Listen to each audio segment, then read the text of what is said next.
Breaking news. ইরানের হামলার জেরে বন্ধ হয়ে গেছে বিশ্বের প্রায় 20% গ্যাস সরবরাহ।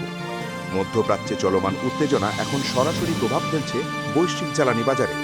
প্রতিবেদন অনুযায়ী মধ্যপ্রাচ্যের গুরুত্বপূর্ণ জ্বালানি রুট হরমুজ প্রণালী এখন চরম অনিশ্চয়তার মুখে। বিশ্বের প্রায় 1/5 তেল ও গ্যাস এই পথ দিয়ে পরিবহন করা হয়। সাম্প্রতিক সামরিক উত্তেজনার কারণে জাহাজ চলাচলে বড় ধরনের ব্যাঘাত সৃষ্টি হয়েছে। বিশেষ করে বিশ্বের অন্যতম বৃহৎ এলএনজি রপ্তানিকারক দেশ কাতারের গ্যাস উৎপাদন ও রপ্তানি কার্যক্রম মারাত্মকভাবে ক্ষতিগ্রস্ত হয়েছে বলে আন্তর্জাতিক বিভিন্ন গণমাধ্যমে জানানো হয়েছে। কাতারের গ্যাস রপ্তানির একটি বড় অংশ এই হরমুজ প্রণালী দিয়েই যায়। বিশ্লেষকরা বলছেন, যদি এই পরিস্থিতি দীর্ঘস্থায়ী হয় তাহলে ইউরোপ ও এশিয়ার জ্বালানি বাজারে ভয়াবহ সংকট দেখা দিতে পারে।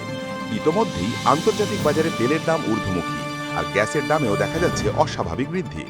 এদিকে ইরান জানিয়েছে তারা নিজেদের নিরাপত্তা ও সার্বভৌমত্ব রক্ষায় পদক্ষেপ নিয়েছে, যদিও পশ্চিমা দেশগুলো বলছে এই হামলা বৈশ্বিক জ্বালানি নিরাপত্তার জন্য বড় হুমকি।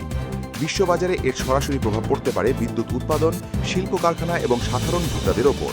বিশেষজ্ঞদের মতে, পরিস্থিতি দ্রুত নিয়ন্ত্রণে না এলে জ্বালানি সংকট বৈশ্বিক অর্থনীতিকে নতুন করে চাপে ফেলতে পারে।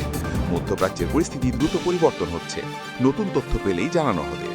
মধ্যপ্রাচ্যের এই উত্তেজনাপূর্ণ পরিস্থিতির সর্বশেষ আপডেট পেতে চোখ রাখুন অ্যান্টোরাল নিউজে।